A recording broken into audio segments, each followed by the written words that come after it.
Bien, y un día como hoy, pero de hace 50 años atrás, con la inauguración del Puente General Manuel Belgrano, las provincias de Chaco y Corrientes y Chaco se unieron definitivamente. La construcción del puente comenzó en el año 1968 y culminó un 10 de mayo del año 1973. Compartimos ahora con ustedes un informe especial realizado por nuestro programa de noticias, resaltando la memoria, la historia, la trayectoria y todo el trabajo que se llevó adelante para la unión de estas dos provincias.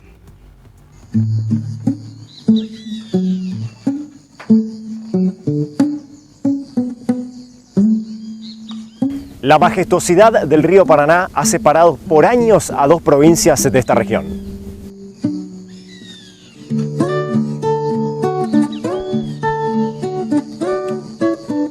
Sin embargo, un día como hoy, de hace 50 años, se inauguraba algo más que una gran obra de infraestructura. El puente Chaco Corrientes, medio siglo de hermandad.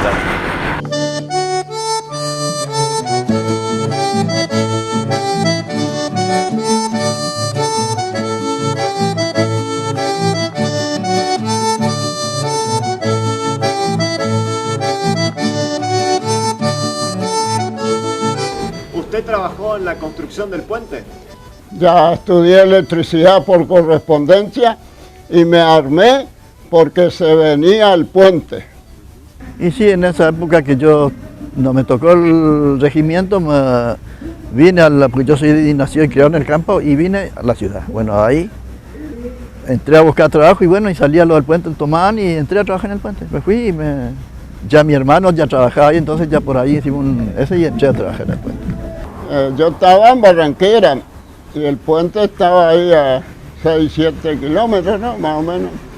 Empezó el 68, 69 y ahí me fui porque yo quería trabajar en esa gran obra. Y sí, los primeros uno se iba en bicicleta como podía, se enganchaba con nadie que tenía vehículos, sí, o si no. Y después había dos colectivos que llevaba gente. Llevaba a la gente que entraba y traía a la que salía. Desde que nací, yo nací en agosto del 73 y el puente fue inaugurado en mayo del 73.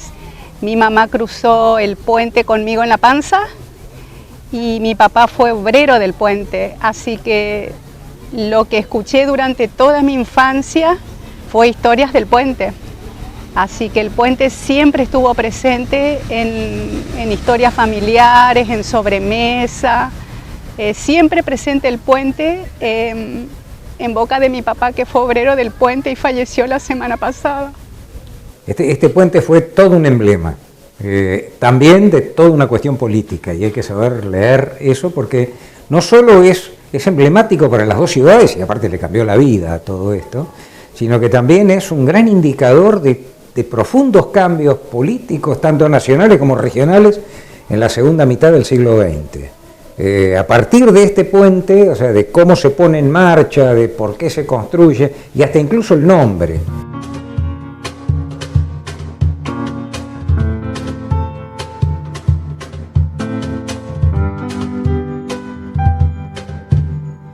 El viejo río que va cruzando el amanecer, como un gran camalotal, lleva la balsa en su loco vaivén. Y yo tuve la gran suerte de ser electricista de mantenimiento eléctrico, ¿no? Entonces te buscan por todos lados. Y ahí yo, que siempre era curioso para progresar, miraba, por eso que sé todo cómo está el puente. Yo sé cómo está el puente 50 metros bajo el agua y 100 metros allá arriba.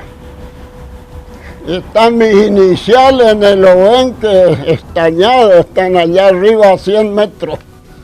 Ahí le puse un día, porque fui, ahora a lo mejor van a tomar la foto de que saqué la lámpara de balizamiento aéreo a 108 metros de altura. Mucho riesgo porque tenía que saltar, el barquito te llevaba a las pilas eran las fundaciones, ¿no? Y ahí había pontón. Del barco en marcha tenía que saltar con la herramienta de 6-7 kilos al pontón. Y había estrecho. Sí, y por ahí me daba miedo, pero había que seguir. Y era ayudante. Yo entré directamente, entré de día, directamente fui al río. Trabajaba en las pilas. A mí me tocó la pila 6. Nosotros hicimos la pila 6, que es la grande, la primera, yendo de acá para allá, la primera alta que tienen los cables. Esa es la pila 6. Y se empezaba a las 7 de la tarde, cuando entramos ya empezamos. O sea que en el puente se trabajaba 24 horas. Las 24 horas. Todo el tiempo, porque nosotros salíamos a las 7 de la mañana y de entrada al turno de día a las 7 de la mañana. Ellos salían a las 7 de la tarde y nosotros entramos a las 7 de la tarde. ¿Mucha gente trabajaba en el puente? Mucha gente trabajaba. Sí. ¿Y Oscar, había muchos trabajadores de otras provincias también o no? Sí, había de Santa Fe, del interior, de Corrientes, de Misiones, de Formosa, de Paraguay, boliviano. Lo que sí se trabajaba bien y se ganaba bien, ¿viste? Lo que sí tenía que trabajar 11 horas.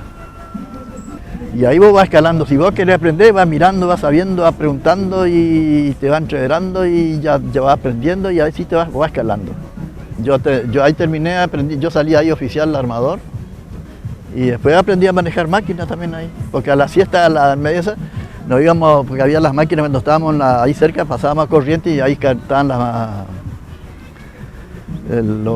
las plantas hormigoneras y nos íbamos a joder con las máquinas, a arrimar piedra y arena ahí aprendíamos. El pico máximo en un día, 700 obreros. Desfile de obreros durante la obra hasta que yo estuve, casi 3.000. Marzo del 69 a fin de mayo del 73 que se inauguró. Mi papá se llamó Francisco Zarazúa y trabajó en el puente de maquinista cuando tan solo tenía 22 años, era muy chiquito. Y así mi papá aprendió a ser maquinista con 22 años, siempre contaba que estaba muy alto en la pluma, siempre y desde ahí veía todo lo que era Corrientes, Chaco de aquellos años, ¿no es cierto? Se invitó a todos los jóvenes, a los que tuvieran oficios, a poder sumarse a la obra. Entonces mi papá se arrimó aquí y sí, lo tomaron enseguida, pero había lo llamativo es que había un cartel que advertía que podían fallecer entre 90 y 100 trabajadores, dada la magnitud de la obra. Por lo tanto, todo aquel que entraba a trabajar estaba advertido que podía fallecer. Fíjese que estamos hablando a casi 50 años atrás, no había ninguna medida de seguridad y estaban trabajando en el río, con todos los riesgos que eso implica, ¿no es cierto? Entonces, las empresas se ocuparon de advertir. Cuando te cuentan los obreros del puente, las condiciones en las cuales trabajaban, de hecho, vos sabés que el número de fallecidos o de lastimados severamente en la construcción del puente es un número, digamos, envidioso, nunca se terminó de definir. Porque también había muchos conchavados por el día o por pocos días, o sea, mucho trabajo informal también. Y las condiciones de seguridad eran muy inferiores a las que existen hoy, ¿no? El puente no solo fue emblemático y absolutamente importante para las dos ciudades, unió a dos ciudades, sino que de alguna manera es el gran emblema, es el gran indicador de una integración efectiva entre la Mesopotamia y el resto del territorio nacional, y es el indicador de dos grandes cambios, un cambio en la política argentina y un cambio en la política regional. Este es el primer puente que cruza el río Paraná. ¿Por qué no había puentes que cruzaban el río Paraná? Por dos problemas. Primero, porque casi todo el desarrollo siempre se orientaba hacia la ciudad de Buenos Aires, o sea, era todo concéntrico sobre el puerto de Buenos Aires. Pero segundo, porque había, y estas cosas no se dicen porque obviamente los temas geoestratégicos y geopolíticos no se ventilan, pero una de las grandes hipótesis de la seguridad nacional era la posibilidad de un enfrentamiento con Brasil. Entonces, ¿qué pasaba? Si reservaba el territorio de la Mesopotamia, eso también es porque en tierras correntinas había 4 grandes regimientos del ejército. Se reservaba eso, digamos, como eventual teatro de operaciones y colchón de defensa al resto del territorio nacional.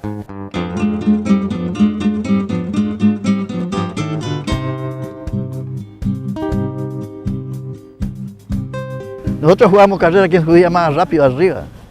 Pues no subía en el ascensor, ese ascensor que cayó y murieron la gente. Yo bajé en ese viaje antes que caiga, yo bajé. Nosotros estábamos en el barco esperando que bajen los otros para venir cuando cayó el ascensor.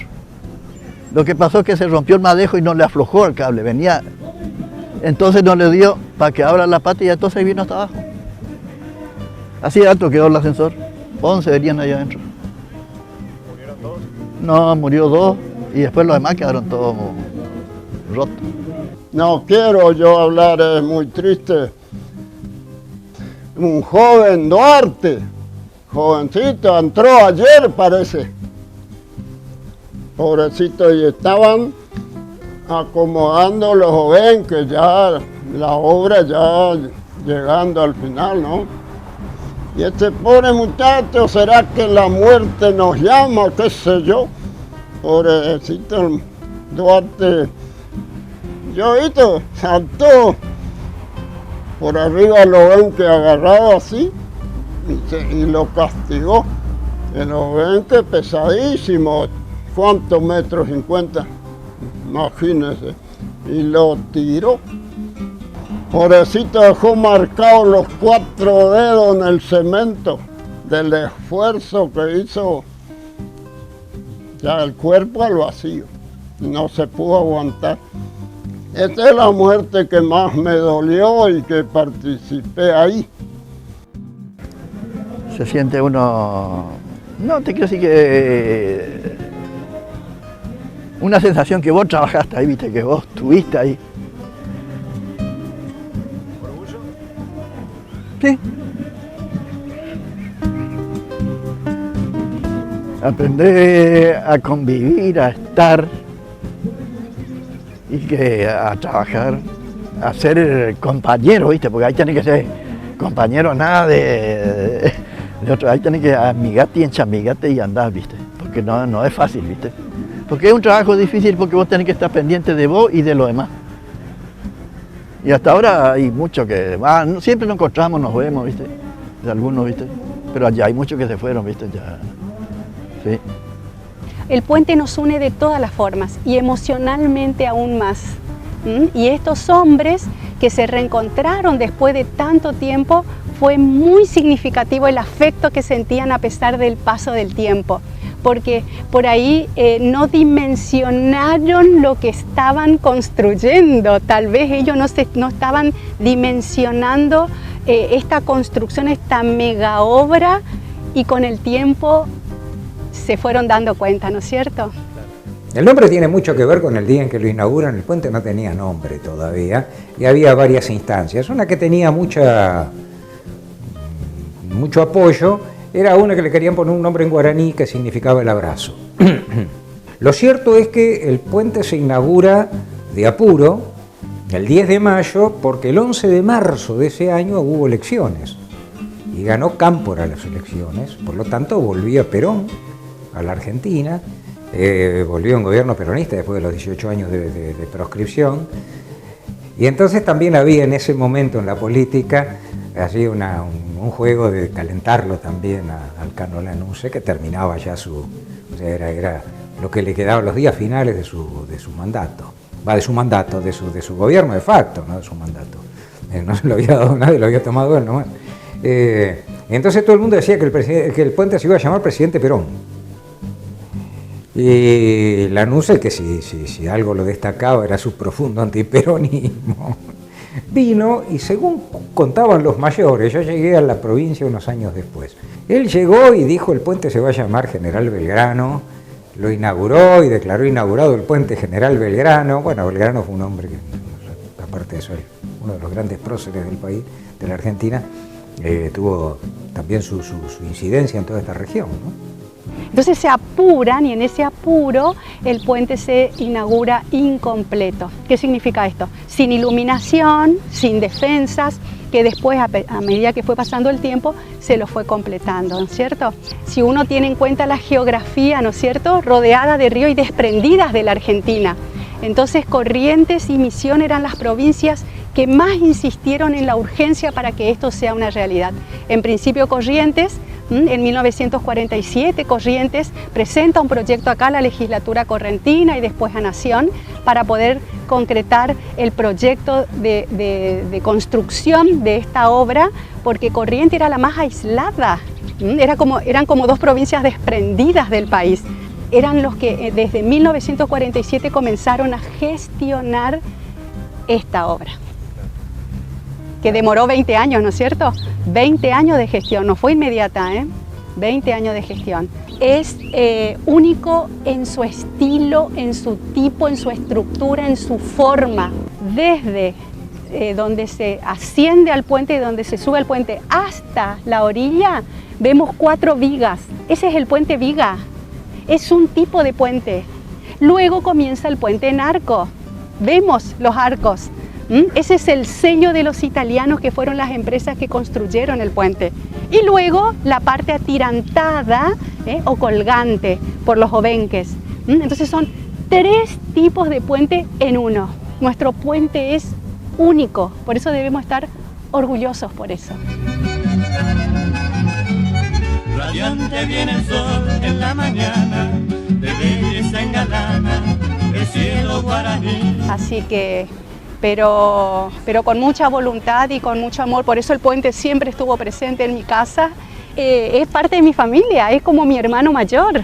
El puente es de alguna manera la apertura a una integración que omite Buenos Aires como necesidad para vincular el desarrollo de ambas provincias.